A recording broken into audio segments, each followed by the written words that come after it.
I want to give a very short introduction to try to give a little bit of take a step back and look at what we're doing in this weekend, just so we can connect things together a little bit.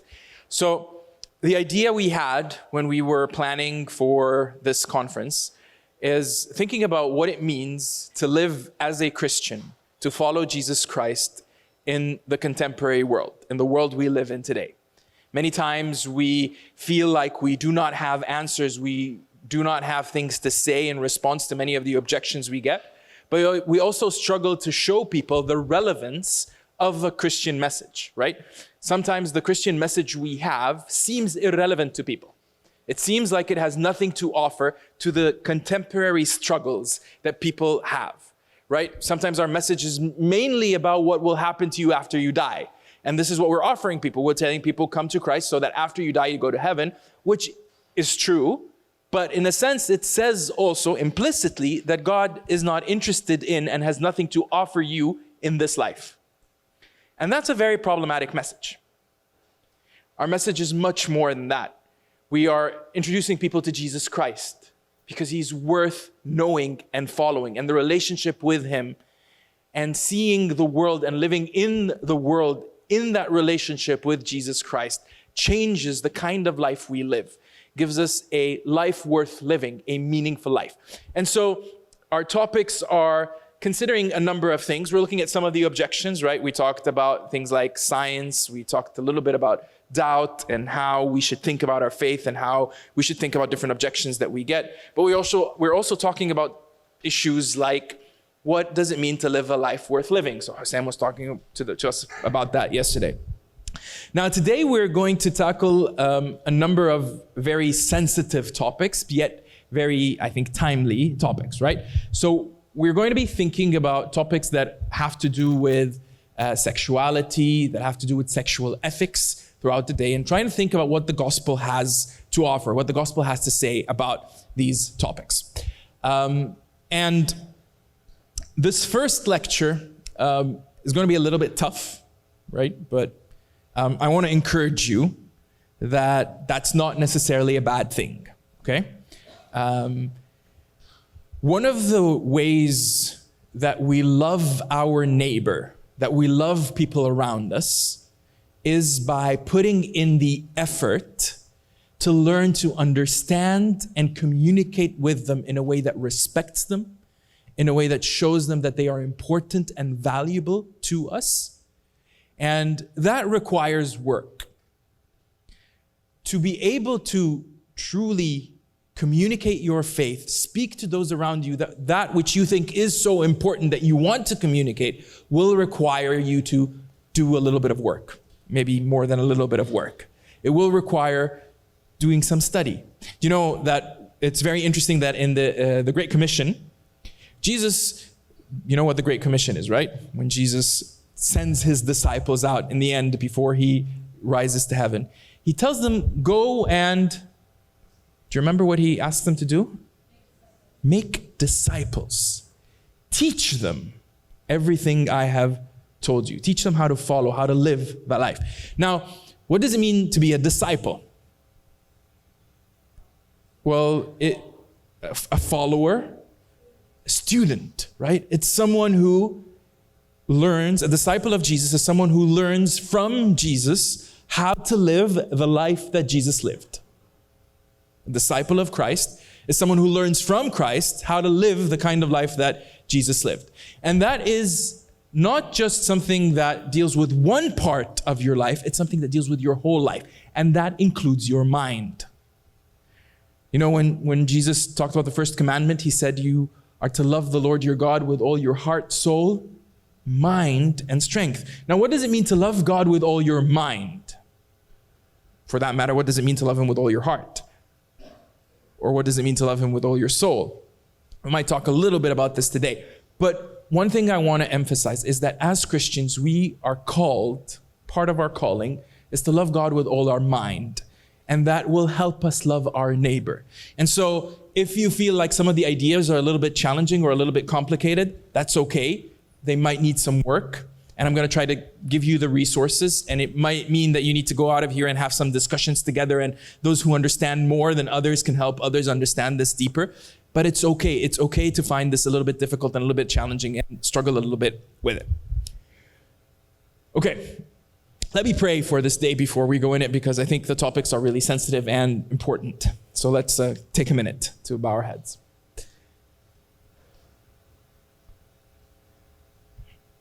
Father, we come to you today. We want to know you more, and we want to love you more. But we also want to be able to understand the world we live in and love our neighbors well. Would you teach us, Father? Would you open up our minds? Would you open up our hearts? Would you help us to love those around us the way you love them? Would you help us understand them? And would you help us see how your message is a message of freedom, is a message of joy and hope and peace, is a message that changes the lives they're living today. I pray in Jesus' name. Amen. Okay, so what does it mean, understanding the modern self? I know it's a little bit of a strange title. It means two things. It means we're going to try to understand how a person who lives in this world today thinks about themselves. How do they understand themselves? And I'm going to tell you why that is important. So it's trying to understand how a person understands themselves.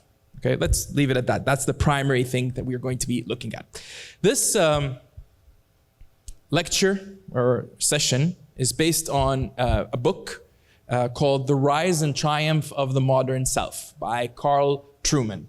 Okay, I would strongly recommend that if you are working with youth, that if you want to understand the culture we live in, that if you want to see how it makes sense and what kind of ways people think about, especially when it comes to issues that pertain to sexuality or what is called the sexual revolution, to get a hold of this book and read it. It is a difficult book to read.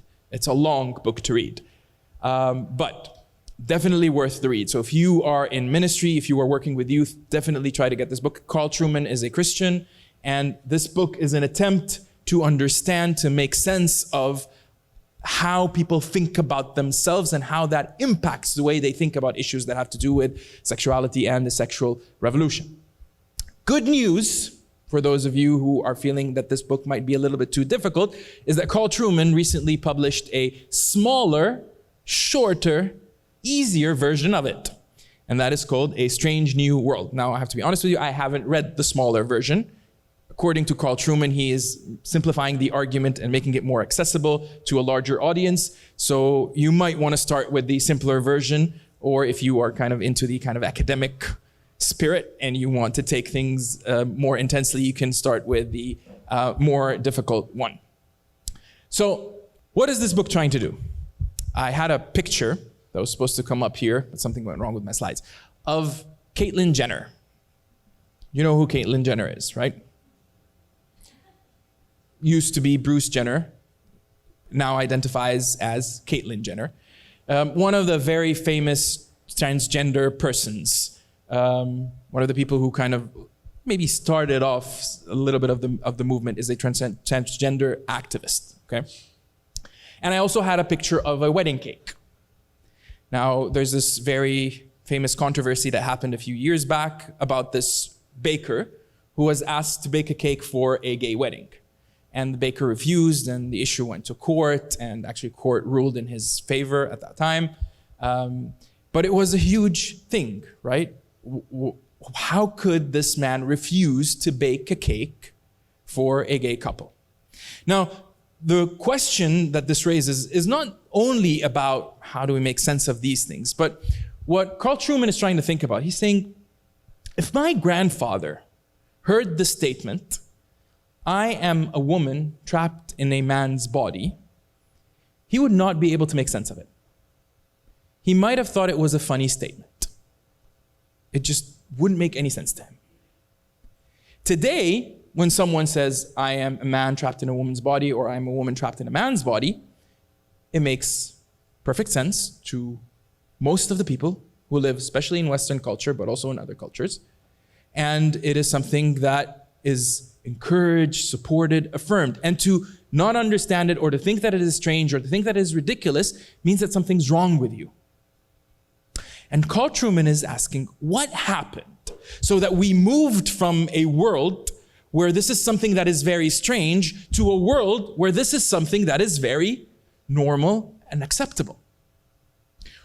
He also is asking about this wedding cake incident. It's strange, not only that the man, that this gay couple wanted a wedding cake and that a man refusing it, that this would be taken to court, because in a sense, the baker didn't tell them, you should not get married. The baker didn't tell them, you should not have a cake at your wedding. The baker only said that he would not bake a cake for them. They could have gone maybe a few streets over and gotten another wedding cake. But what the baker did is seen and understood as some kind of a criminal act, not to bake a cake for the wedding. And again, Carl Truman is asking, how is it that this makes sense to everybody today? How is it that this is not strange or weird? And so what he's trying to do in his book is he's trying to trace the way that the kind of intellectual life, the way that the ideas have shifted and moved over the past 2 centuries, so that we are in a time where these ideas make sense to us the way they do today. So it is not actually a critique, or it is not even him what we call a polemic. He's not trying to say this is bad, as much as he's trying to say, let's try to make sense of it. Let's try to understand what happened. And to do that, he is working with a number of thinkers. These are philosophers and sociologists, social psychologists, who have written what we call cultural analysis. They're trying to make sense of what's happening in culture. So Charles Taylor, Philip Rieff, and Alasdair MacIntyre. And he uses their ideas to try to make sense of culture. So what I'm going to be doing is trying to introduce some of these ideas to you. And these ideas should help you understand and make sense of a lot of the ways people think about these issues. And maybe that would help us in communicating with people a little bit better. Oh, there they are. Okay. So let's start off by trying to understand what Carl Truman means when he's saying the self. What is it when he's saying we're trying to understand the modern self? So he says, we all have a consciousness of being a self, right? You say myself, I. That is what you think of, or what you're pointing at when you're talking about yourself. At base, this connects to our sense of individuality. I am aware that I am me and not, say, George Clooney or Donald Trump. But in this book, I use the term to mean more than simply a basic level of self-consciousness. For me to be a self, in the sense I'm using the term here, involves an understanding of what the purpose of my life is, of what constitutes the good life, of how I understand myself, in relation to others and to the world around me. So the idea is we all have an idea of who we are, of what it means for me to be me. And that is an idea of what it means for me to be myself, right? I have a self, and we're trying to understand what that self is. Now, his argument in the book goes something like this. The rise of the sexual revolution was predicated on fundamental changes in how the self is understood. So he's saying the way people thought and understood themselves changed drastically. The way we think about who we are, what we are, has changed drastically over the last 100 years. The self must first be psychologized, psychology must then be sexualized, and sex must be politicized. Now, I'm going to explain what all this means, okay? But let me just quickly, what is the sexual revolution for those of you who are not familiar with the term? Sexual revolution refers to the drastic change that has happened in the way people think about sex and sexuality, specifically beginning in the 60s, and that has continued. Things have been changing. And the idea is not that there are new sexual practices that have emerged that have never been there before. For the most part, that is not the case. The difference is that sexual practices that were there, but were considered immoral, were considered problematic, were considered things that people should be ashamed of, and that is kind of the cultural understanding of it. So before the 60s, or even in the 60s, if you wanted to watch pornography, this was something that is shameful. You had to hide when you're doing it. Sex outside of marriage was still kind of frowned upon, was seen as something that's not good. And then all of a sudden, something shifted and changed so that these same actions have become normalized and celebrated. To the degree that now to oppose them or to say that something is wrong with them is the problem. So saying that you shouldn't do that, something's wrong with you. And again, this is referred to as the sexual revolution. There was a revolution in the way we think about sex and sexual issues. And the question is, how did we get to that point? What kind of changes had to happen? Now, these are the ideas that I am going to be introducing to you. These are their names, so we're going to look at each of them in turn. We're going to think about what it means, what is a social imaginary, what is mimesis and poiesis, what is expressive individualism, psychological man, a culture of authenticity, victimhood culture, and a third world culture. Okay? Are you ready? Okay? You need to, let me say it like this again. If you don't get everything I say, some of these things are independent from each other, so if you miss one, it's okay. You're going to get a big picture, and maybe if you want to go in more details about this, you can go back to the books. Okay, let's go. Social imaginary is a term coined by Charles Taylor, okay? And it is his way of expressing what used to be expressed as a worldview. Now, are you familiar with the term worldview? Worldview is a set of ideas that you have through which you understand and make sense of the world. So they're not ideas you see in the world, but they're ideas you see the world through. So they are the ideas that you have about the nature of reality, about what it means to be a self, about who is God, and they are ideas that help you interpret reality. Now, it used to be the case that there are certain worldviews that have certain structures, right? One of a very famous worldview is the worldview of theism. That is a worldview that has at its center the existence of God, and that entails certain things that you accept or you think are make sense. And then there's another worldview that's called atheism. There's another worldview that is called pantheism. There's another worldview that is called naturalism. So there are a number of different worldviews, and these worldviews have sets of beliefs that people accept. Now, Taylor is saying that today, this is not necessarily the way people think about the world. People do not think in organized, structured worldviews. They have what is called a social imaginary. Now, this is how he explains a social imaginary. He says, by social imaginary, I mean something much broader and deeper than the intellectual schemes people may entertain when they think about social reality in a disengaged mode. So it's not the kind of thing that you write books about, right? It's not something that's ordered and structured. It's not an intellectual way of thinking of the world. And that's why he uses the words imaginary. So he says, I'm thinking rather of the ways people imagine their social existence, how they fit together with others, how things go on between them and their fellows, the expectations that are normally met, and the deeper normative notions and images that underlie these expectations.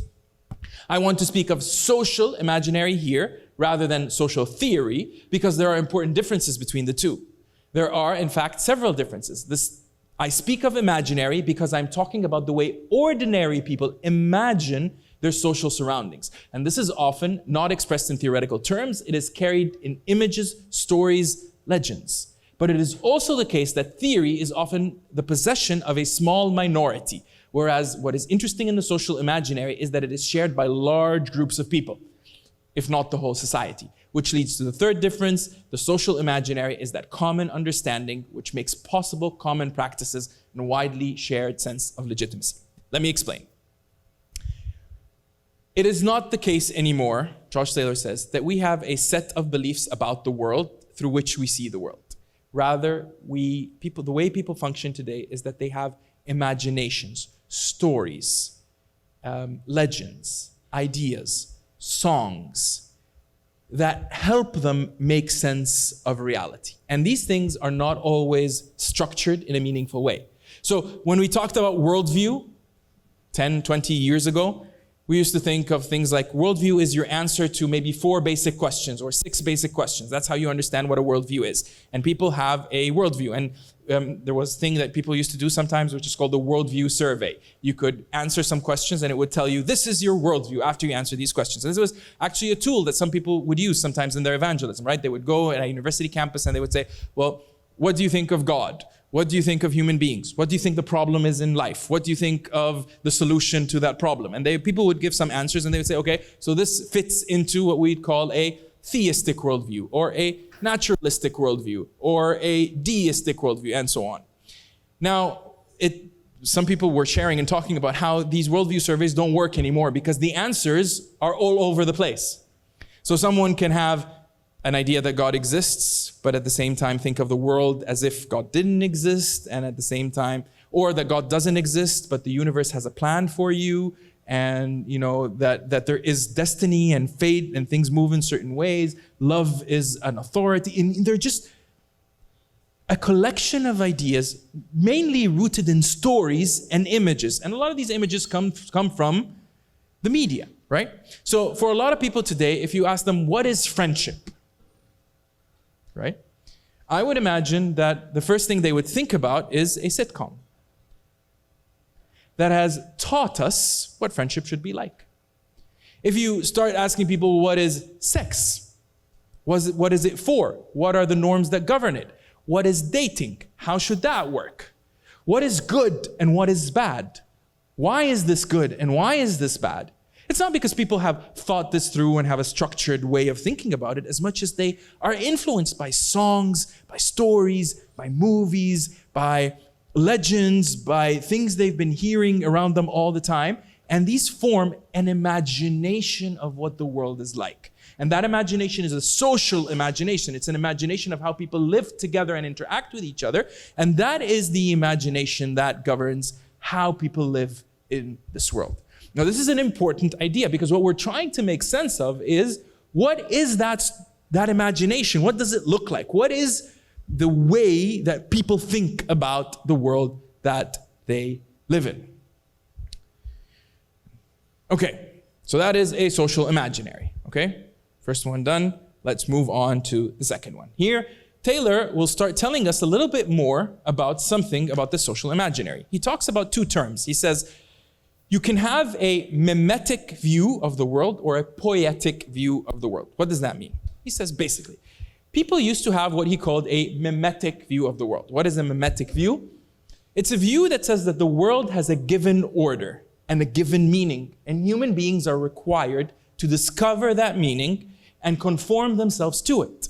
One must go out of oneself to find oneself. Think about someone who was a farmer 200 years ago. That person had to understand how the world worked. He had to understand how weather changes work, how seasons work. Had to understand what it means that he has to work at certain times of the day and other times of the day he can't work, because that's how the world is. The world has a structure. It has a way of being. And as a farmer, I have to conform to that way of being. Now, a friend of mine was telling me the story once, and he said that I think his great-grandfather was a farmer, or his grandfather, I'm not sure. And then that one day, I don't remember all the details, but basically his grandfather was standing at night, not going inside his home, looking at the first tractor that he bought that had headlights. And he looked at it, and he was looking very sad. And I think his son came up and was asking him, well, why are you looking sad? He said, this is the first tractor we got ever that has headlights. He said, before we got a tractor that had headlights, when it got dark, we had to go home. Now, the world getting dark, the day ending, does not mean I have to go home. Now, I don't know if we appreciate how radical something like that is. And this is the thing that technology has been doing again and again and again. Technology has been teaching us and training us, or has been changing the way we relate to the world. It has been, in some form, informing us and telling us that the world does not have a fixed structure that you have to abide by. you have the power to put the structure you want in the world, and you can transform the world to conform to what you want. So if you don't want to end work when it gets dark, I will give you the lights that will make you do that. If you want to plant strawberries in the summer, even though it's a plant that has to be planted in the winter, I will give you the technology to enable you to do that. If you want to go a certain distance that it was impossible for you to go because of how far it was in a certain amount of time, well, we have the technology to make that happen. So your concepts of distance and your concepts of time are changing. Your concepts of seasons are changing. There are certain things about the world. You think of things like the entrance of something like modern medicine. There were certain things that if they happened to you, they meant that that's how the world is, right? Certain diseases that if you got, it just meant that this is the world. The world has a structure, and it is a powerful structure, and we have to understand that structure and navigate that structure. Now technology is telling you, no, we are more powerful than that structure in the world. And now that means great things. Modern medicine has given us so many amazing advancements, right? Pregnancy and birth used to mean a lot of a very high death rate for women at a certain time. Today, that's not the case because of the technological advancements that we have in medicine, right? But all these change our view of the world. They subconsciously change the way we think of ourselves in relation to this world. So rather than the world having a given order and a given meaning, and human beings are required to discover that meaning and conform themselves to it, we go to what Taylor calls a poetic view of the world. And that view of the world says that the world is raw material out of which meaning and purpose can be created by the individual. So rather than there is something outside of me that has authority over me that I have to conform to, I have the power and the authority over everything that is external to me. And I can determine how that will look depending on what will make me more comfortable, depending on what I like more. And so in order to understand how the world should be, I don't look at the world anymore. I look inside of me. I ask myself, how would you like the world to be? And by asking myself, how would you like the world to be? I look for the technology that would enable me to alter the world and alter the situation around me so that that would be the case. It wasn't like that. First, in order for me to understand how I should live, I had to look at the world and understand the structures of the world, the meaning of the world, and then recognize that I have to conform and fit into that world. But that's not the case anymore. Now, to kind of anticipate some of the arguments that are coming, I want you to start thinking about how that idea, that just transitional idea of the impact of how technology has changed the way we think of the world, relates to something like the transgender phenomena. Nothing external to me, even if that thing is my body, has authority to tell me who I should be and how I should live. In fact, it is what is internal to me that has the authority, and that is to determine what the external world should look like. And that has become the way we all think of the world. This is not something that is specific to a certain group of people, but technology has influenced us all. Many of the ideas are ideas that we are all kind of steeped in, right? I'm trying to make explicit, implicit ideas that we all have. We have all, as a worldwide culture, moved from a way of thinking about the world that is mimetic to a way of thinking of the world that is poetic. And that influences the way we think of everything in this world. Okay, so we now know what a social imaginary is. We know what mimesis and poiesis are. Now we are going to move to another way of thinking. This comes from Philip Rieff. So Philip Rieff says that in ancient Greece, long time ago, the human being that existed, he called the political man. And that basically means that for you to have an identity, for you to understand yourself, for you to have a role in society, the main place for you to do that was in politics, right? In Athens, in Greece, this is where you kind of had your place. a man is to go out and have political activity, understand how the world works, work in politics in some sense, and that is how that man understands themselves, how that man understands what it is to be, how that man finds his role in life, right? And he called that man the political man. And intentionally man, not woman, because it was actually political man at that time. Women had a different role to play at that time, even though there might have been exceptions, but the argument is that it was a political man. And then he said, in time, political man became less significant. The world stopped thinking about, or the culture stopped thinking about politics as the way to find your identity, your purpose, your role, your meaning in life.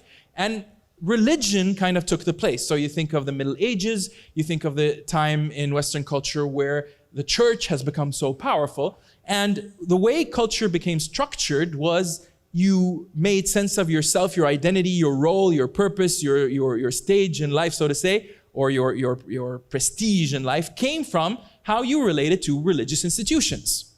The strongest authority is the authority of the religious institution, your ranking in the religious institution. Remember, even Yusuf was talking to us yesterday about science, about how even things like science, academia, all these kinds of things were related to the religious institution. And so everybody was religious and everybody understood themselves in relation to a religious institution. Now in time, Philip Reeve says that also changed and we welcomed a new man. And that man is the economic man. It's not anymore about your relationship to religion. It's much more about how successful you are or how good you are at dealing with the economic realities of the world. You should be a businessman. You should be a man who works and brings in money, capital, whatever it is that you think of these systems. You have to find yourself, you find your identity, you find your value by fitting in the economic structure of this world. Right? And he says this is until very recently. This was the dominant way of thinking of human beings. We think of ourselves as economic human beings. And maybe at this point you can put in economic man / woman because that started kind of coming into the story. But he says after that, and in the recent years, we found a new human being, so to say. And he calls him the psychological man. Now we're going to start thinking a little bit more about what he means by psychological man. So what is a psychological man? He says psychological man, that is a type characterized not so much by finding identity in outward directed activities, as was true for previous types. So all three previous types, in order to find their identity, they either had to go do political activities or go in religious activities or go to economic activities, right? It was something external to them. Psychological man does not find their identity in outward directed activities, as was true for the previous types, but rather in the inward quest for personal psychological happiness. Now, think about it this way. Truman uses this example. He says, look, again, if you would have asked my grandfather, are you happy at work? My grandfather would have probably found that a meaningless question, if not a funny question. Now, it's interesting. Today, whenever you ask someone, what job do you do? Let's say he says, well, I'm a teacher at a university, or I'm an engineer. What is the second question you ask? Are you happy in your job? And that makes perfect sense, because why do we go to work? What is the criteria for being fulfilled at work, for your work being the thing that you should be doing? The criteria is, are you happy? Now, he says, my grandfather, if you ask him, are you happy at work? If he doesn't think it's a ridiculous question, he would have interpreted as, is this work providing sufficient food for my family? If work was providing sufficient food for my family, it's a good job. It's the job I should be doing. If you would have asked him, but you should be happy at work, he would have looked at you funny. I don't go to work to be happy.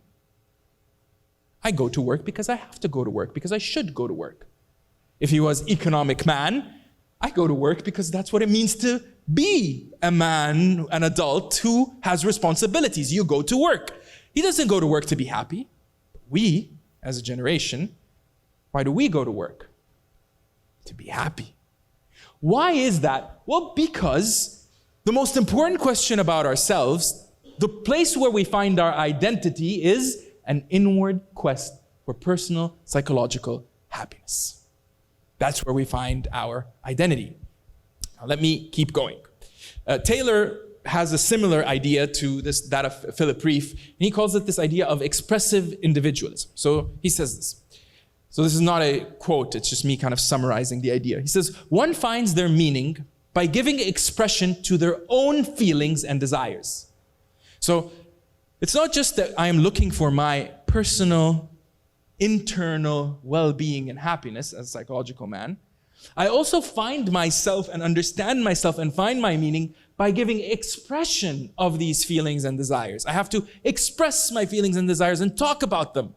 That's how I understand myself, and that's how I am becoming myself truly, right? I'm not just becoming myself truly by just feeling my feelings inside of them. Unless I can express my feelings, I'm not truly myself. And that leads to this idea of the culture of authenticity. Authenticity, then, is not to allow any authority outside of your society, outside of you, whether that authority is society, previous generations, religious or political authorities, to impose its model of being human on you. So it's not just that I find my identity by looking inwards, it's that this identity that I find by looking inwards has to be something that I can express, and I can express it the way it is. And in expressing it the way it is, I am being authentic. Now, as I express myself, as I express my identity, what happens is things around me, authorities outside of me, might object to that. But in objecting to what I feel inside of me, in objecting to this reality that I read as I look inside of me, these are asking me to not be myself, because they're telling me, do not express whatever it is that you feel, the way that you feel it. And if they tell me do not express whatever it is you feel the way you feel it, they are oppressing me as a human being. I cannot be myself. They are imposing a model of being human on me. Now think about it. What psychological man is saying, / woman is saying, is that what is most true, what is most real, what is most important about you is what you feel. What you feel. And in order to understand who you are, you look inside of yourselves, and you don't just look inside of yourself, you look inside of yourself to your feelings. Your feelings tell you the truth about who you are. And to be true to yourself, you have to be able to express these feelings the way that you feel them, without filtering them. And if society tells you that the things you are feeling are problematic, that means society is oppressing the real you. Now, what I want you to understand is that this is a very strange way of thinking about human beings compared to all of previous history. In all of previous history, human beings thought the world has an order, there is a way to be, that authority comes from something external to me. The world tells me what it means to be a human being in a specific way. Religion tells me what it means to be a human being in a specific way. That is something external to me. And my role is to conform myself to that authority. Now, the highest authority that you have as a psychological human being is what you feel. And that is an authority that is much more powerful, much more important than any other authority out there. And any authority out there trying to tell you not to be true to who you are is an oppressive authority that you must revolt against in order to be truly authentic. And so this is what he calls the culture of authenticity. And so we have this psychological man, this expressive individual who lives in this culture of authenticity. And in psychological man's world, educational institutions and all institutions in general do not exist to form and prepare individuals to take their place in society as they used to. Why did we have educational institutions in the past hundreds of years? Because you are preparing people to be able to function in a society that functions in a specific way. You are teaching them, you are training them, you are preparing them, you are forming them to become certain kinds of people who are able to function in society. But in psychological man's world, that is not the way we think of institutions, and especially educational institutions. These institutions exist to serve the individual's psychological well-being, giving them space to express themselves and make them feel safe. So you have all this culture of safe spaces in universities. Universities aren't supposed to teach you how to live. They're supposed to allow you to live the way you truly feel inside of you that you should live. They should never impose on you a certain way of living. Because if they're doing that, what are they doing? They're denying your true reality. Because what is your true reality? What you feel inside of you.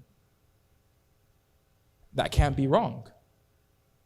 That is who you truly are, who you authentically are in this world. Right? And so, if someone at a university says something that you don't like, and what is most important to you is your psychological well-being, so someone says something that bothers you,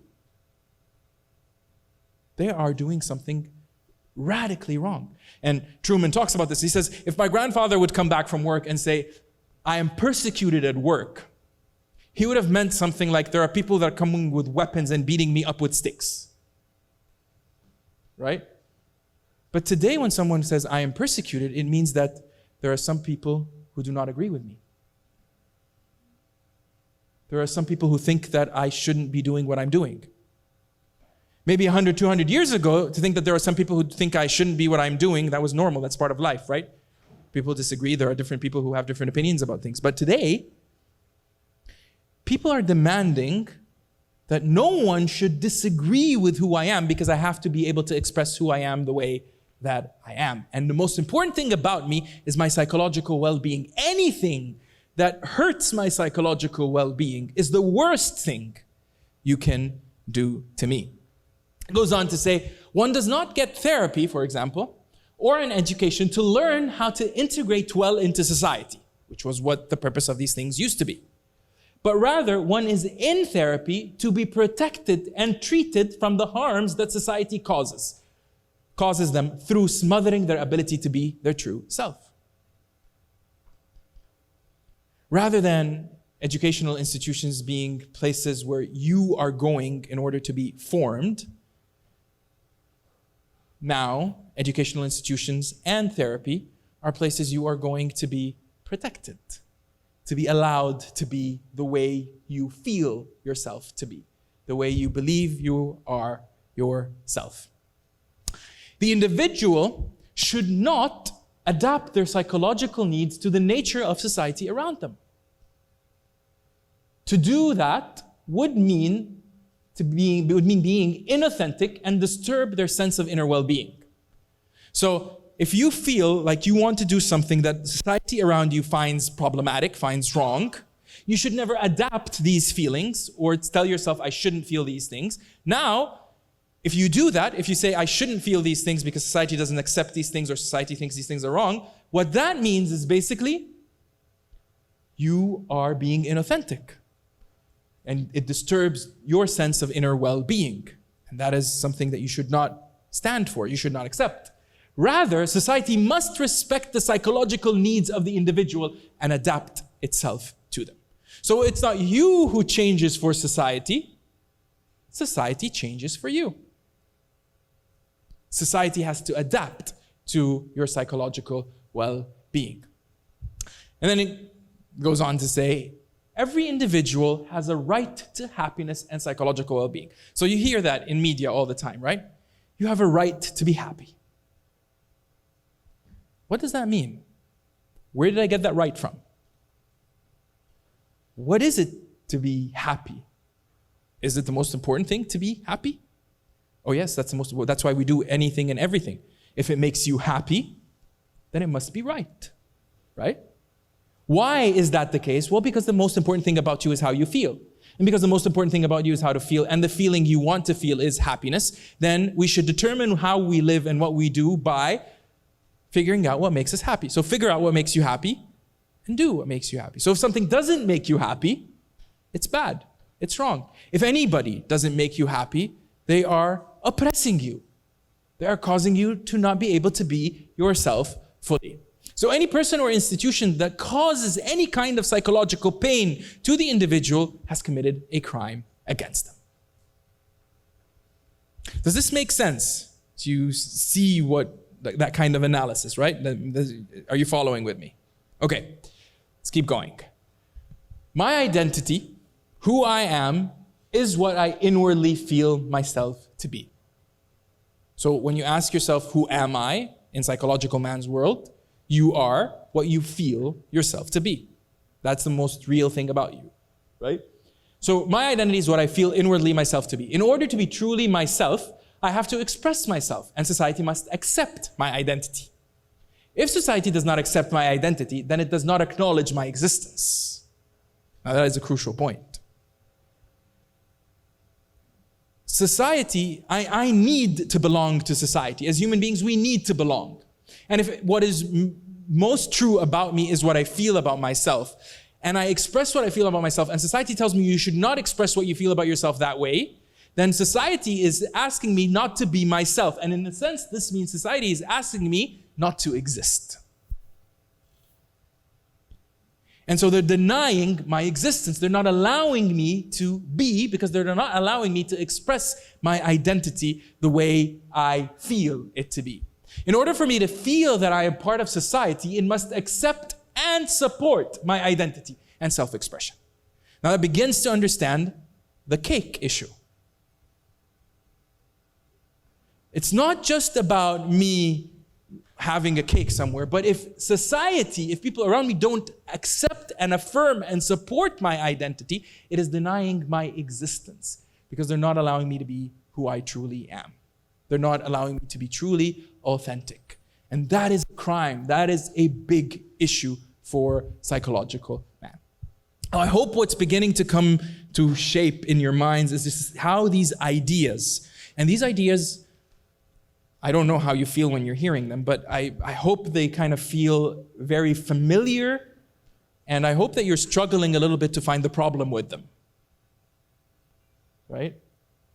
Because I think we've all been thinking that way. This is the way we've been brought up to think by the media around us. Okay, so we've done 3 out of 5. You're still with me? You're still here? Okay, let's keep going. So this is not necessarily something that Truman talks about a lot. He mentions it in the book, but it's another way of thinking about society that I think is very helpful to understand the world we live in. And it's based on a book by Bradley Campbell and Jason Manning called The Rise of Victimhood Culture. Now, the idea here is that there used to be 2 dominant cultures, 2 ways people lived in the past. What he called honor culture, what they call honor culture, or what they call dignity culture. Honor culture is a culture where people are very sensitive to being slighted. It's very sensitive to being wronged. It is the kind of culture you see in sometimes more poor or rural areas, where your honor is an extremely important thing. Now, I don't know if any of you had any experience of walking in some of the streets of Egypt or have any kind of experience with some tribal cultures. In tribal cultures, if somebody looks at you wrong, that is a big deal. If someone does not give you the honor and respect you deserve, that is a big deal. But in honor culture, when somebody doesn't do that, the way you deal with it is you use your power to affirm your honor. So you use violence. You take your own vengeance. In an honor culture, to go tell on someone is a horrible thing to do. It's a cowardly thing to do. So going to a police in an honor culture is a cowardly thing to do. It means you're too weak to defend yourself. In an honor culture, you take your rights with your own power. And that is how you should live.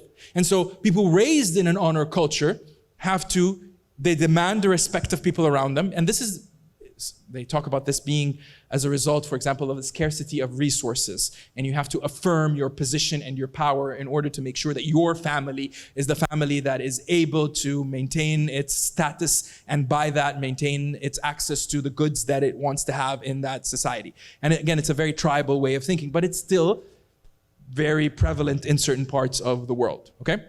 But he said, sometime after that, people moved to what we call a dignity culture. And a dignity culture is a culture where people have thick skin.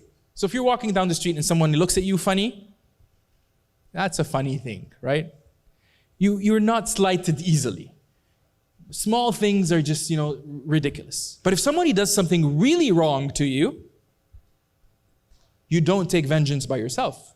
That is a problematic thing to do. That is a thing that does not show dignity. True dignity comes that if somebody wrongs you, you go to court. You go to the police. So true dignity is, I have thick skin. People shouldn't slight me. People shouldn't, not that people shouldn't slight me. It's not easy for people to offend me, right? But when someone does actually offend me, I go to the authorities. I don't take vengeance by myself. In a dignity culture, if somebody comes and starts to take vengeance for themselves, people will look at them as if they are uncivilized, right? You're acting like a barbarian. That's not how we do things here.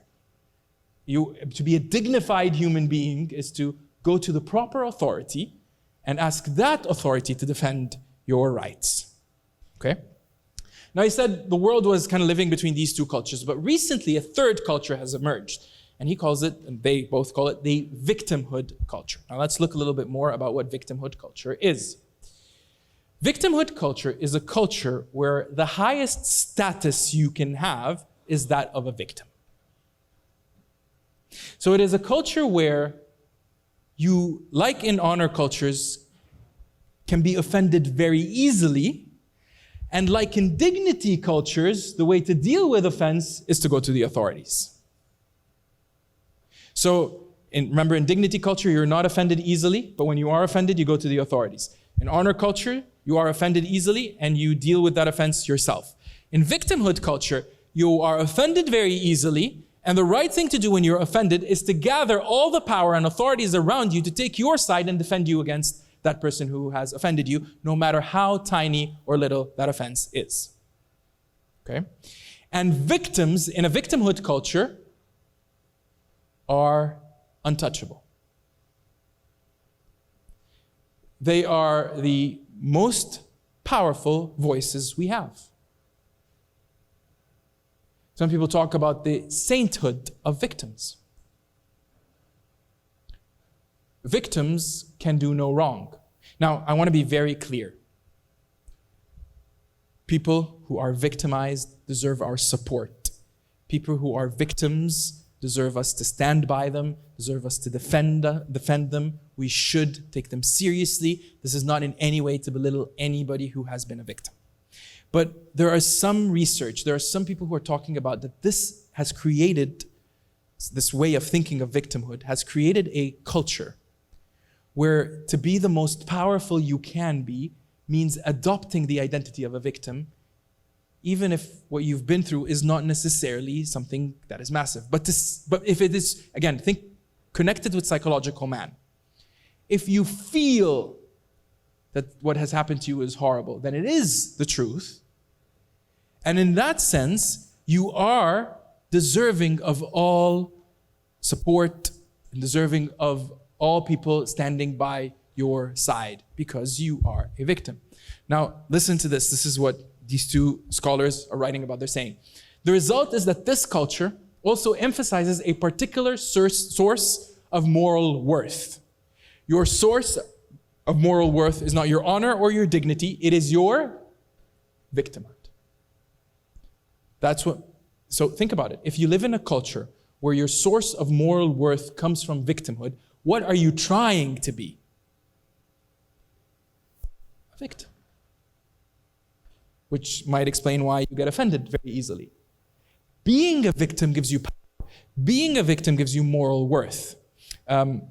There's a philosopher called Wilfred Maclay. He wrote an article called The Moral Economy of Guilt. And his main argument in that article is that we live in a time where guilt is so pervasive for many reasons. But it is also a time where the mechanisms people used to have to deal with guilt no longer exist. So hundreds of years ago, if you felt guilty, there was a specific way to deal with that guilt. You went to confession, right? You went to church. You did your penance. There are specific ways to deal with that guilt. Now he says there are many reasons where people feel much more guilty than they used to feel, partly because we feel much more powerful and we are more aware of the damage in society. So by feeling more powerful and more aware of the damage in society and the damage around the world as well, there's always this pervasive sense of guilt that we have. But he's saying that one way to deal with guilt in contemporary culture is to become a victim. And if you are not a victim, is to take the victim's side. Because by aligning yourself with the victim, the victim is always innocent, and the victim is innocent in everything, not just in what they have been victimized in. So the victim is innocent all the time. Align yourself with the victim's cause, and this is one way to deal with guilt. Again, this does not mean that people who support victims or who stand by victims are always doing that because they need to get away from guilt. But he's saying that the phenomena of people wanting to stand with the victim and fight for the victim, especially when you think of it in terms of how people are doing it on social media, and it's mainly about writing posts or something like that. One way that helps people is if I identify myself as on the victim's side or as the victim, I don't have to feel as guilty as I used to feel. Now, he says, victim identities are deserving of special care and deference, okay, because they have the highest moral worth in this society. Contrary-wise, the privileged are morally suspect, if not deserving of outright contempt. Privilege is to victimhood as cowardice is to honor.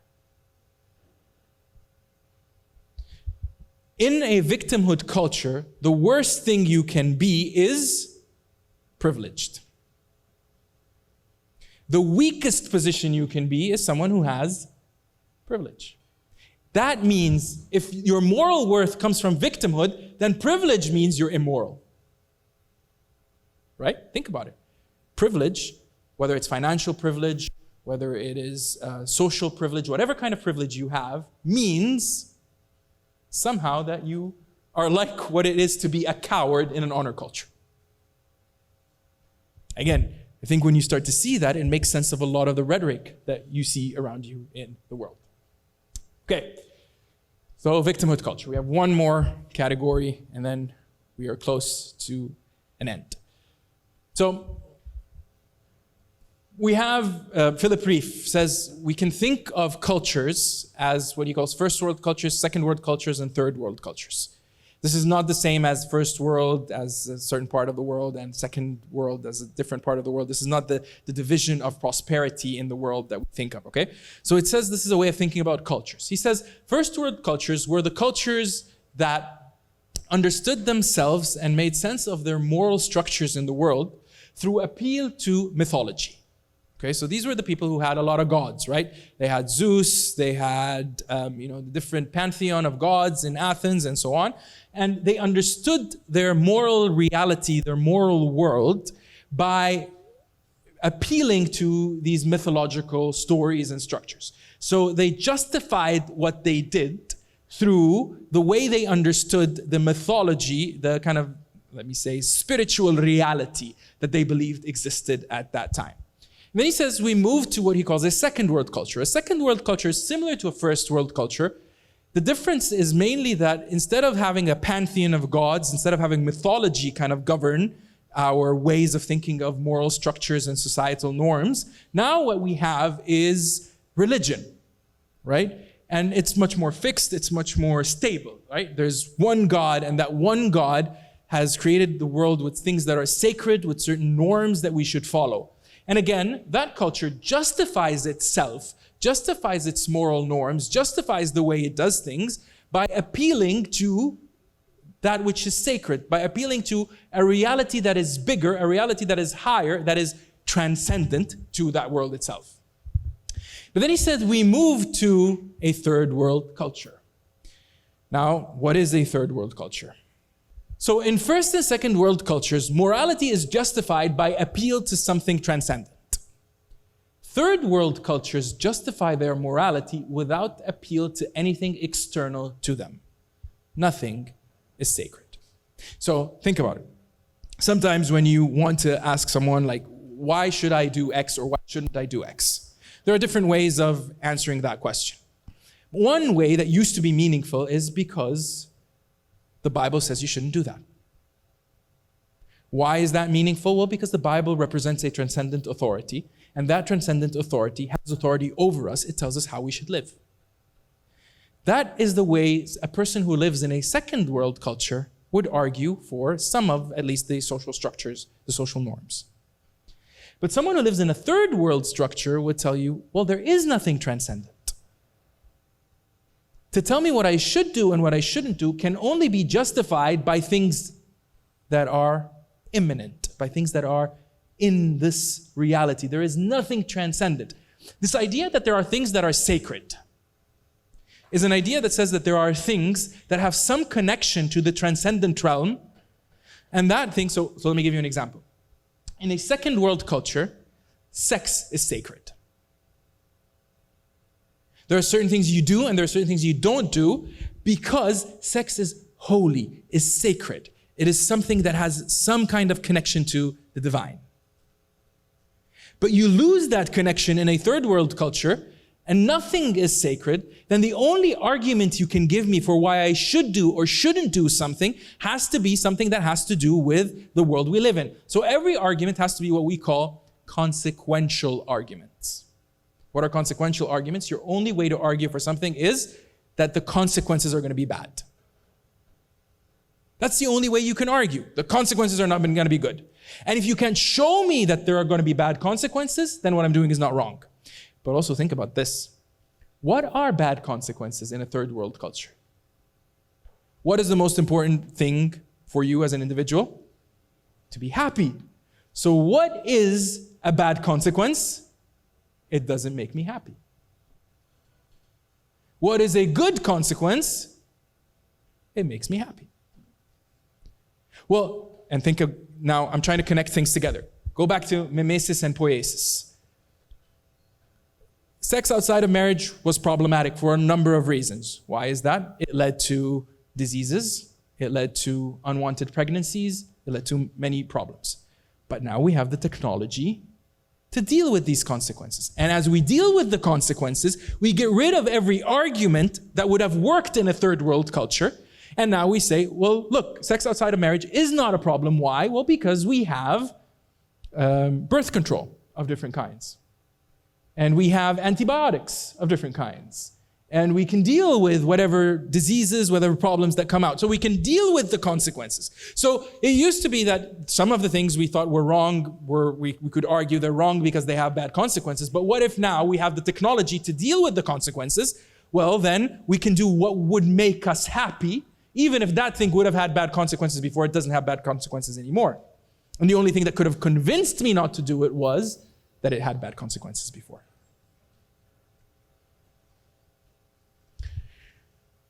In third world culture, where psychological man lives, the only moral criterion that can be applied to behavior is whether it is conducive to the feeling of well-being in the individual concerned. Ethics is a function of feeling. What is right and what is wrong is what will lead you to feel good or will lead you to feel bad. And that is a very different way. Now, here's the thing. These cultures exist together. So we live in a time where there are people who live in a second world culture and people who live in a third world culture. And these people try to have communication together. Now, sometimes people who live in a second world culture will try to adapt a third world culture way of reasoning. So if I want to tell you that something you're doing is wrong, I will try to tell you in material terms, in terms that are consequential, why what you're doing is wrong is the way it is. Even though for people in second world cultures, there are reasons other than consequences for thinking some things shouldn't be done and some things should be done. That has to do with the transcendent. But in a third world culture, that doesn't exist. So some people will try to argue someone who is in a third world culture in a second world culture way. So they will tell you, do not do this because the Bible says you should not do this. And for a person in the third world culture, what are you saying? Absolutely nonsense. Makes absolutely no sense to me. There is no transcendent. There is no transcendent appeal to justify what is right and what is wrong. And so they don't understand each other. The person in the second world culture thinks, how can you not respect the sanctity of life? How can you not respect the sacredness of sex? How can you not respect the value of a family? How can you, and think about it, the reason why we have this sense that these things are precious, are sacred, is a connection to the transcendent. Even if we don't really believe a lot about the transcendent, the connection is still there, kind of culturally. But you have other people who do not have that connection anymore, and you're telling them the family is sacred, human life is sacred. And they're thinking, why? Why? The only argument you can give me is bad consequences. Can you tell me about bad consequences? Okay. Any ethical judgment in a third world culture is an expression of personal preference. An expression of attitude or feeling. Sorry, or feeling, not of feeling. By using the language of morality to describe emotions, they gain transcendent and objective authority. Our feelings become sacred and must be respected. Okay, this is very important. Let me try to explain what he means. Any ethical judgment, if you think something is right or wrong, that is coming from a personal preference. It's coming from a feeling, right? But here's the thing. Even though you're expressing an attitude or a feeling towards something, and we're going to talk a little bit about what constitutes that attitude or feeling in a second, but he says by using the language of morality still holds some transcendent power. So even though ethics is a function of emotions, when I say something is morally wrong, even though I'm expressing an emotion, I am giving that expression some transcendent authority. I'm saying that my expression of that being morally wrong has some objective authority on others. And so our feelings become sacred and must be respected. Now, here's the problem that emerges. He says, this means, so this is Alistair McIntyre's work. He says, this means that my personal opinion is transcendent and others must respect it. Even though you don't use the language of transcendent. But my personal opinion is transcendent and others must respect it. And he says, at the same time, I can reject any other opinion because it is merely an expression of negative emotion. Think about it. If my personal feeling about gay marriage is that it is a loving thing, it is a great thing, it is an amazing thing, then that is an expression of my feeling, but it is also my personal opinion, it is transcendent and others must respect it because my feelings are sacred. But if somebody comes and tells me I don't feel the same way, you reject what they're saying because what they're saying is only because they're bigots. It's because they feel in a problematic way. You understand how it works?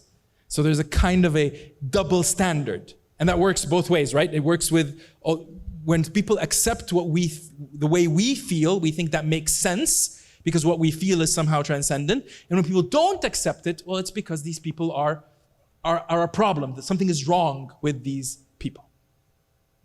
Okay? Can I repeat it again?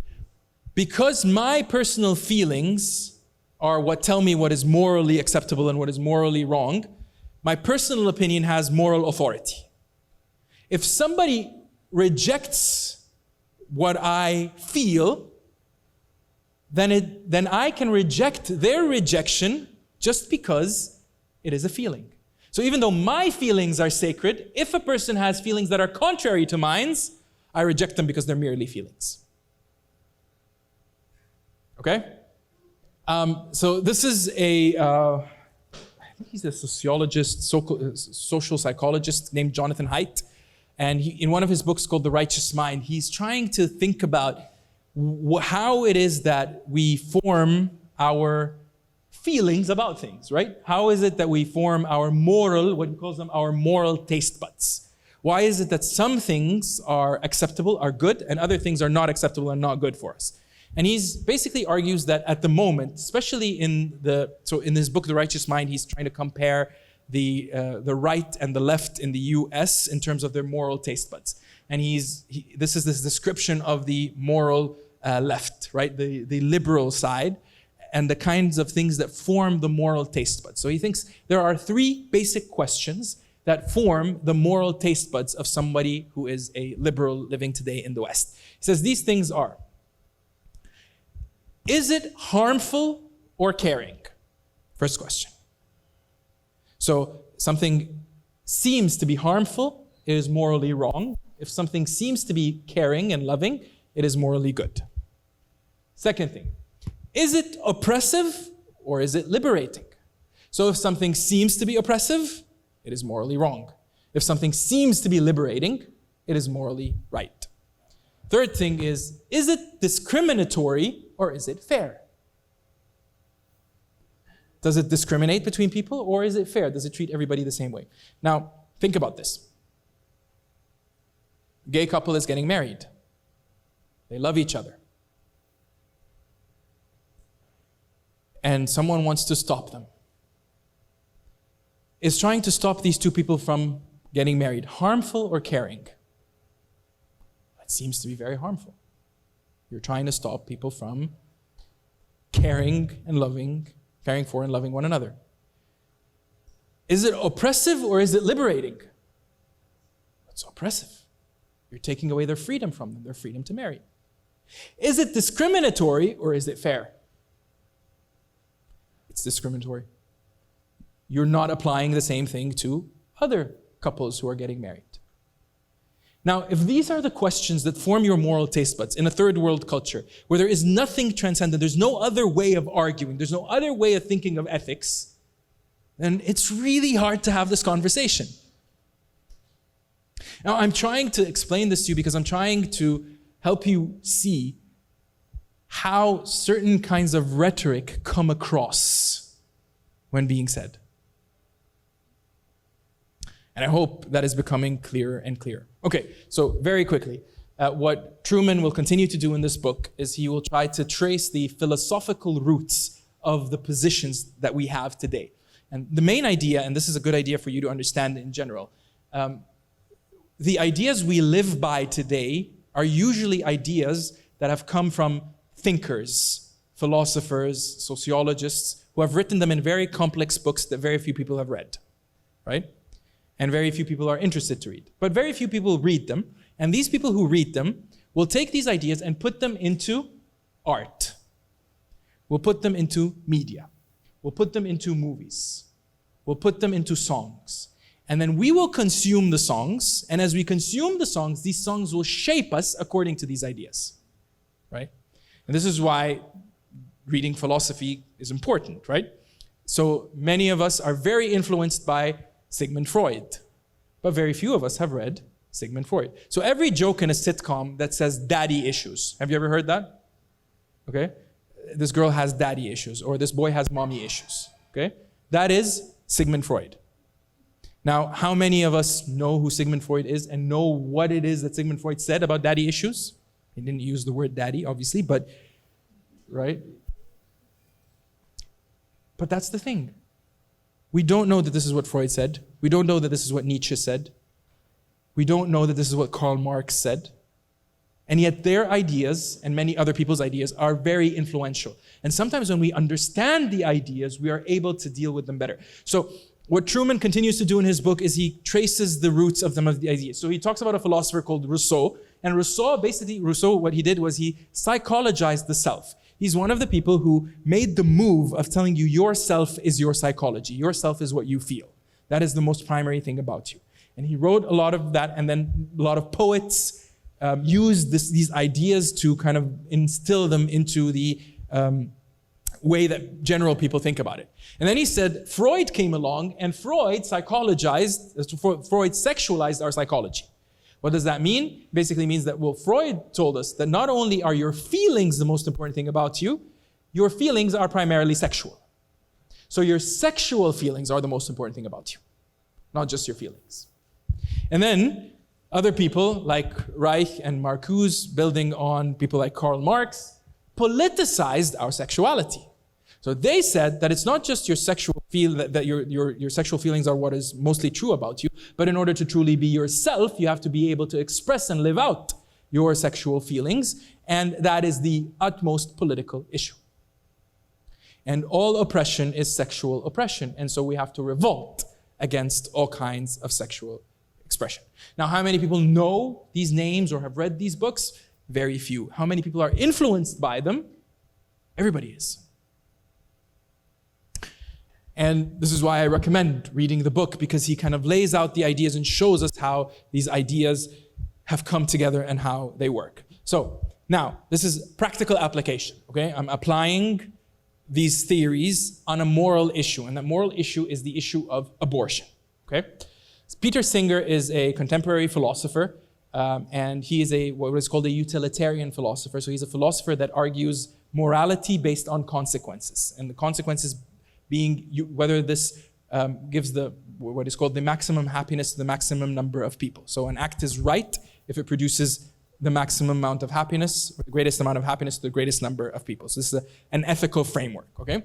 And he has written about abortion. So this is what he says. He says, in the past, the debate was about when the fetus becomes human. Does it become human at birth? Or when it is viable? Because why is this the debate? Because once the fetus is human life is sacred. And if human life is sacred, you cannot destroy human life. Right? That's the argument. So the argument was when it becomes human, because everybody agreed that human life is sacred. So if we say it only becomes human after birth, then abortion is okay. If it becomes human at week 26, then abortion before that is okay. If it is human at conception, then abortion is never okay, right? There's this whole debate that keeps on going. Now, Singer says that is a problematic way of arguing. Why is it a problematic way of arguing? He says, because there's a difference between a human and a person. The fetus might be human, but it is not a person. It lacks sufficient consciousness. Now, why is Singer making this argument? He's saying, look, this idea that human life is sacred is ridiculous. Human life is not sacred.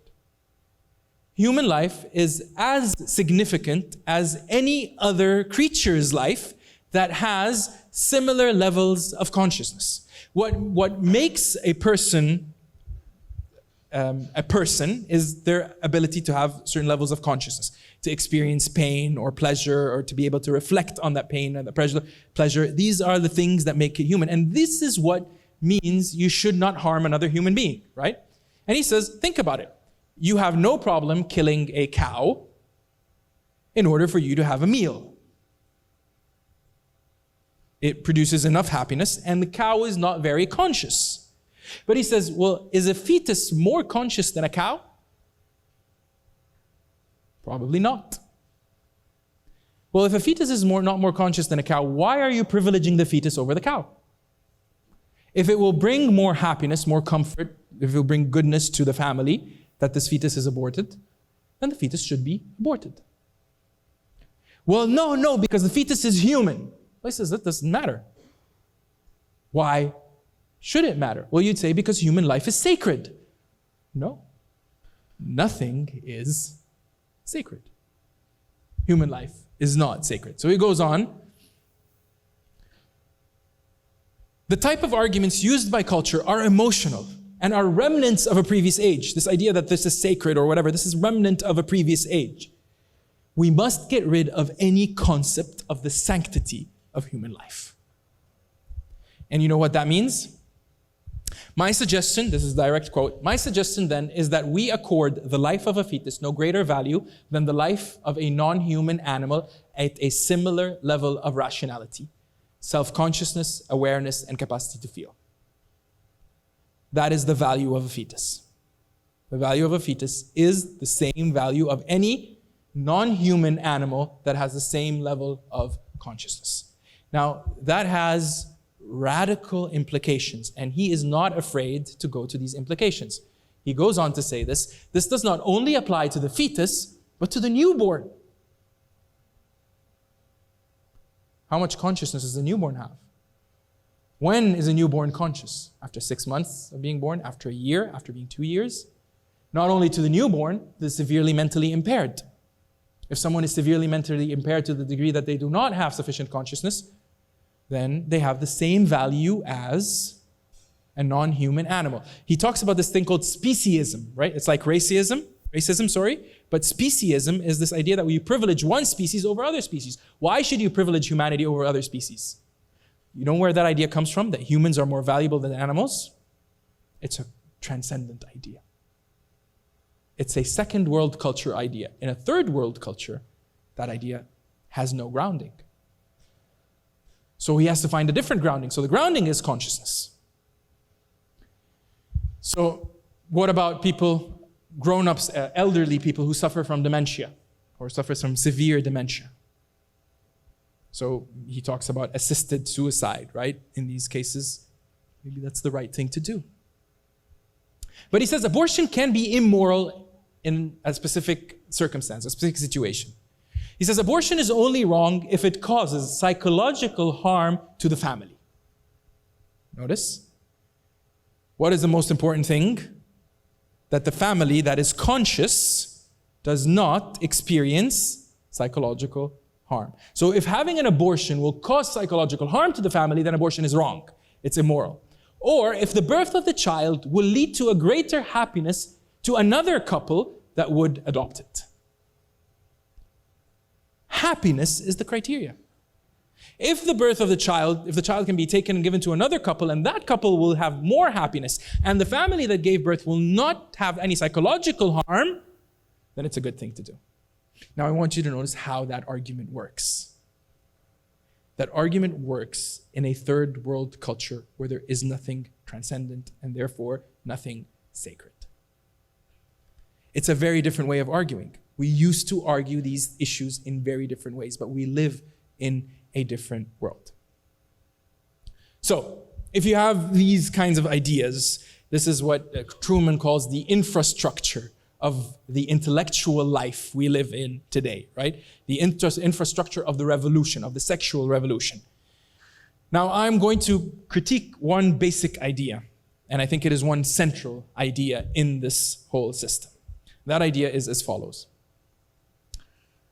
Mark 12:28-31. And one of the scribes came up and heard them disputing with one another. And seeing that he answered them well, asked him, which commandment, him as in Jesus, he asked Jesus, which commandment is the most important of all? Jesus answered, the most important is, hear, O Israel, the Lord our God, the Lord is one, and you shall love the Lord your God with all your heart, with all your soul, with your mind, and with your strength. The second is this, you shall love your neighbor as yourself. There is no other commandment greater than this. Now, my suggestion is, there is a better way to think of the self. You are much, much more than what you feel. What you feel is not the totality of who you are. And I'm basing this on the way Jesus defined what it is to be a self.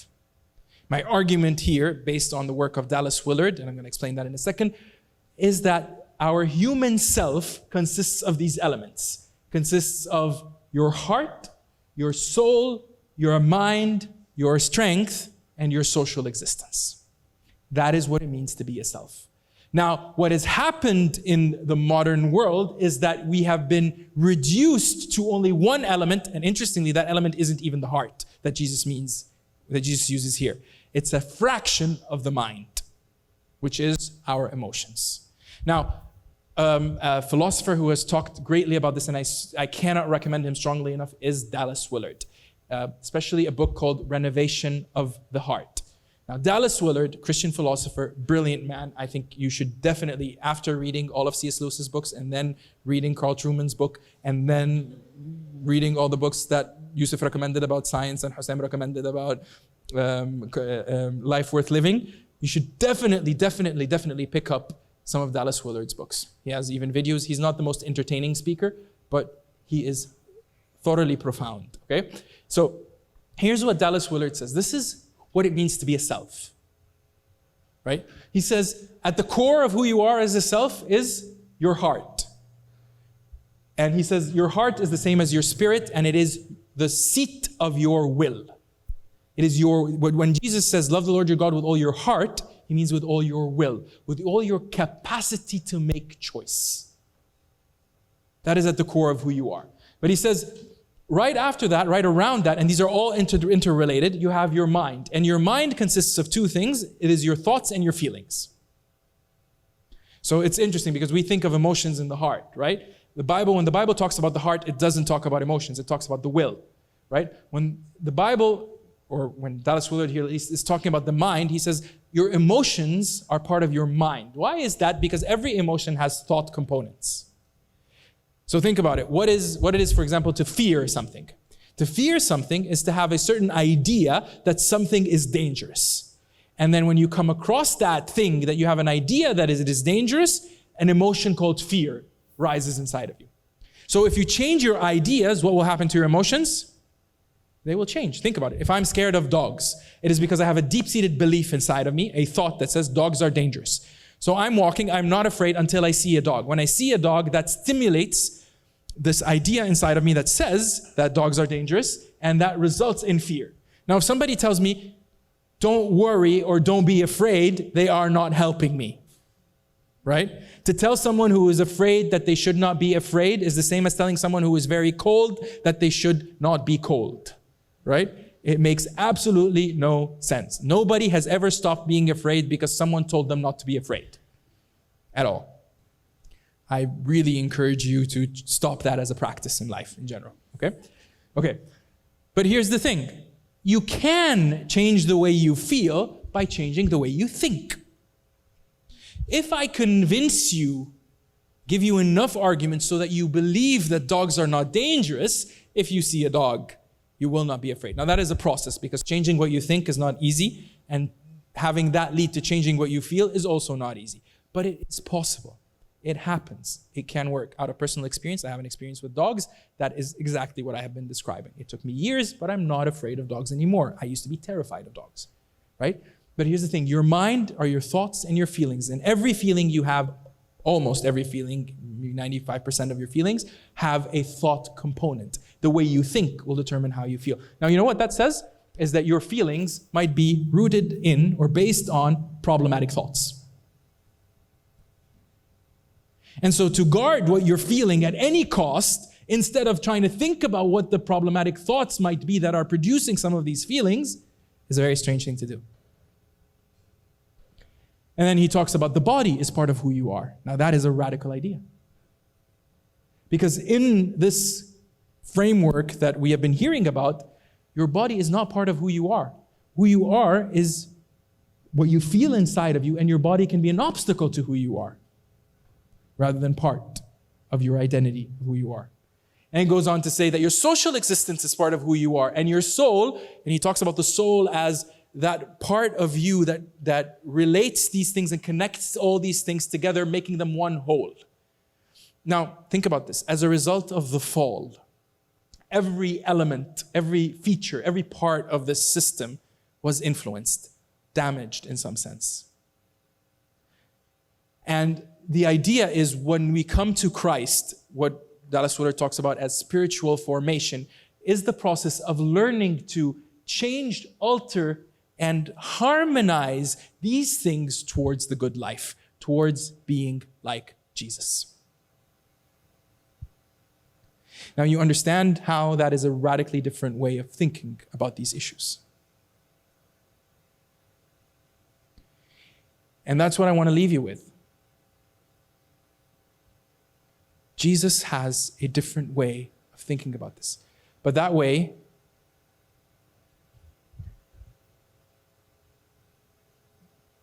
has to always include loving your neighbor as yourself.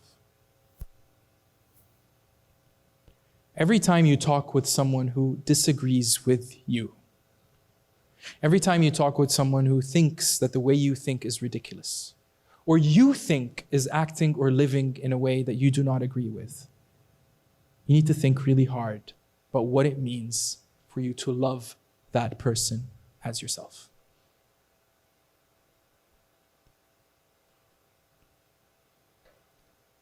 No matter where they are, no matter what they believe, no matter what kind of system of thought they live in, do you love them as yourself or not? And if you love them as yourself, how would you speak to them? Would you listen?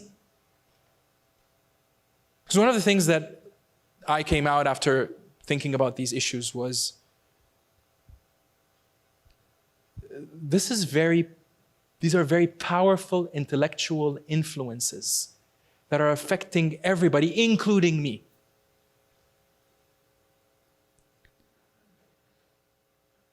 And you go to someone who is under many of these influences, and you give them a statement about what they should do, or how they should stop doing what they're doing, or how what they're doing is sinful, or how what they're doing is ridiculous, or how they're going to go to hell, or any of that kind of rhetoric. And the only thing they hear is, you hate me. You hate me.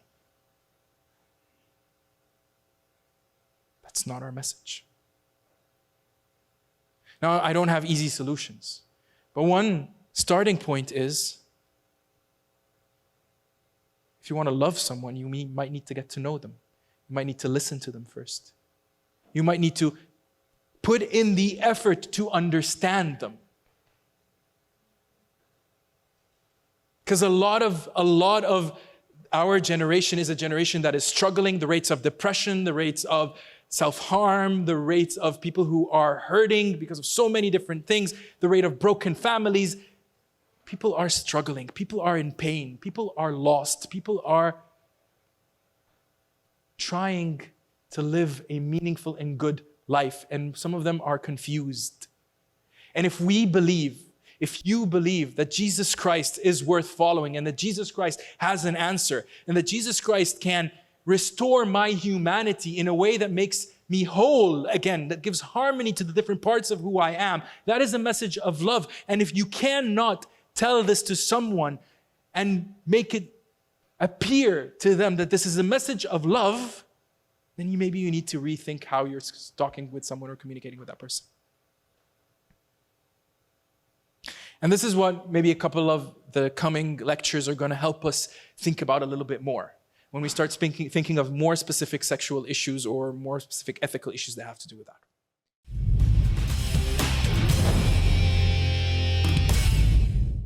Okay, I hope this is an easy question, but if you had a choice, what would you say society is in by the categories you showed us? What would you say society is in by the categories you told us about, how there's victimhood and first world and third world? What would you say society is in right now? So it would depend on what kind of society you live in, right? There are some communities, especially there are some religious communities that are sufficiently closed off on their own, and they live in their own kind of culture and world, and they have their own norms, and for other people they seem very strange, right? And there are some religious communities that are more open, and there are some very non-religious communities and some religious communities that are very liberal, right?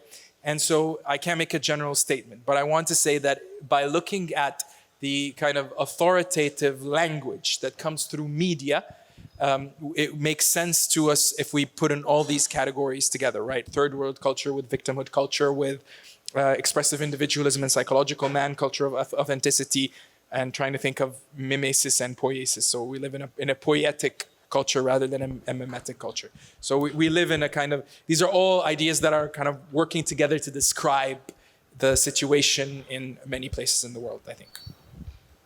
I'm not sure if I'm wording this correctly, but with these philosophers you've talked about, and I'm thinking like Rousseau or Freire or those big thinkers, how do you reconcile some of the positive things that have come from those instead of just attributing it to what we have now with the third culture? Like, what do you take from that, and how do you balance that? Yeah, that's a great question. So I would say that every single one of these authors, philosophers, thinkers, it is very possible that they've said very helpful and meaningful things. And there are things in culture today that are definitely improvements to the way things were hundreds of years ago, whether they're because of technology or even because of philosophical changes to the way we think about things that have led to really more freedom and more equality and liberation for many groups of people. And that is a great thing, and that is a thing we should celebrate, right? So I think a black and white way of thinking about things is problematic. So I'm not saying that everything Freud said is problematic. Definitely not. Freud is the father of psychoanalysis, and definitely, even though many of his ideas are now outdated, or there are people who criticize them, but there are people who are still going back to Freud and saying, oh, actually, he was right about some things. I'm not qualified to do that with Freud.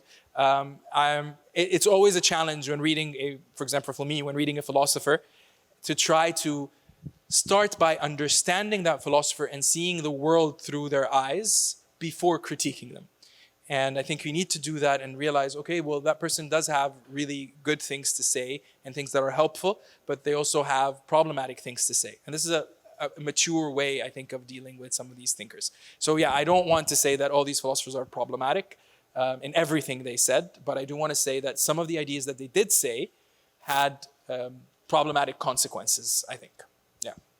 When we were talking about people wanting to be accepted for who they are, I don't think it's very fair that people from, like, for example, LGBTQ, they want to accept them, but then they don't accept thoughts are on it. And they kind of discriminate us because we don't accept for them for who they are, and they think it's unfair. Right. Yeah, no, I definitely agree. I think that's an argument that can be made at some point, right? And this is an argument that some people are trying to make, right? Like, allow me the same freedom that you are allowing yourself. It's interesting. Like, one of the worst sins of our age, and not talking about a Christian way of thinking, but if you look at culture, the worst sin in culture now is being judgmental, right? That's the worst thing you can be. If someone sees you as judgmental, they think of you as a horrible person, right? That's the worst thing you can do. But that's very interesting because in order to do that, they have to judge you as judgmental, right? So the worst thing you can be is judgmental unless you're judgmental towards judgmental people. You understand how the system works? Do I understand your comment correctly, or am I off, right? Okay. So I think, and I tried to show that Alistair McIntyre's argument that there is this idea that he talks about emotivism, that morals are a function of emotions, and that makes my emotions sacred, but other people's emotions something that I can dismiss because they are emotions. So there are contradictions, like philosophical contradictions. But then go back to social imaginary, right? Contradictions aren't a big deal for people nowadays. So even if you point out that your position is contradictory, it doesn't matter, right? Why? Because I have an imagination of what a good life looks like, of what happiness looks like, and that's what counts. Not that I have to have a rigorous, systematic way of thinking. And so that makes it a little bit more challenging. So in that sense, I would argue that we need to model a kind of ethic, a kind of love, a kind of acceptance, and trying to say that I can love a person even if I don't accept what they do. But that's very difficult because you need to show that person that you love them. And they need to recognize that you actually love them even though you don't accept what they do. And I think this is something we really need to pray about. And this is something where I think Jesus was very impressive when it comes to that. I love a verse in Luke 15, the first two verses. I'm not sure I know them by heart in English, but Luke starts off these by saying that the sinners and tax collectors would draw near to Jesus. Now that is always very interesting to me. Usually, the holier you are, the more difficult it is for those labeled sinners, tax collectors, to come close to you. But what the Bible is saying, that Jesus, being as holy as he was extremely attractive to the sinners and tax collectors, right? And that challenges me, right? How was Jesus living out his holiness and his love in such a way that these people, and I'm sure Jesus did not affirm their lifestyles, right? I'm sure when they sat with him, Jesus was not telling them, guys, you're okay, everything's great, you don't need to change anything about it. In fact, Jesus challenged them. But I believe the reason they were attracted to him was because, in some sense, they saw their value in his eyes, even when he was challenging them to live a different kind of life. And I think one of the things we need to learn from Jesus, and one of the things we need to pray about as the church living in today's culture, is what it means to be loving and holy in the way that Jesus was loving and holy, so that we can have these deep friendships, these meaningful connections with people who are very different, where they know that we do not affirm what they're doing, yet they do not doubt that we truly love them and want the good for them. And that is a very challenging thing to do.